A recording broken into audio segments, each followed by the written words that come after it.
Hello guys, this is Zahid Hasan Palash. Guys, আমরা এসেছি সোনাপুর থেকে প্রায় 6 কিলোমিটার দক্ষিণে উত্তর অবদা বাজারে। উত্তর অবদা বাজারে ফুডকার্ট গুলোর খাবারের স্বাদ কিরকম তা আজকে আপনাদেরকে জানানোর চেষ্টা করব। ভাই মাত্র 30 টাকার হালিমে 50 টাকার বট দিছে। 50 টাকার ভাই, এটা ভাবা যায়? কত বড় আমি চাপাবাজ। আঙ্কেল, আপনাদের খাবারের চাহিদা কিরকম? আলহামদুলিল্লাহ, খুব ভালো চলবে। আল্লাহ তাআলা ওনাদের ব্যবসায় বরকত দান করুক। গাইজ, রাতের বেলা আড্ডা দেওয়ার জন্য এই প্লেসটি হতে পারে বেস্ট, কেননা আমরা অধিকাংশ সময় আসি। শহীদ মামার হাতের স্পেশাল হালিম খেতে হলে আপনাকে আসতে হবে উত্তর অবদা বাজারে। এবং ছোট মিয়া অনেক দুষ্টু প্রকৃতির। আসুন আমাদের খাবার টেস্ট করুন, আশা করি আপনাদের ভালো লাগবে। শহীদ মামার এই ব্যবসাটি আজ থেকে প্রায় 15 বছর পুরনো। আমাদের খাবারের চাহিদা অনেক ভালো হয়। অনেক দূর থেকে আসে আমাদের খাবারের টেস্ট নেওয়ার জন্য কে আসে? মানুষ। নূর আলম মামা সততা এবং সত্যের সাথে আজকে থেকে প্রায় 10 বছর এই ব্যবসা করে যাচ্ছে। সততাই ব্যবসার মূলধন।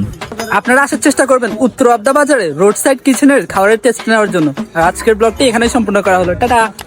কিরে, তোরা এভাবে খাই চলি আইলি, জিনিসটা তাই বিশেষ করতে পারলাম না। হ্যালো গাইস, আপনারা সাপোর্ট পেলে সাপোর্ট পাইবেন।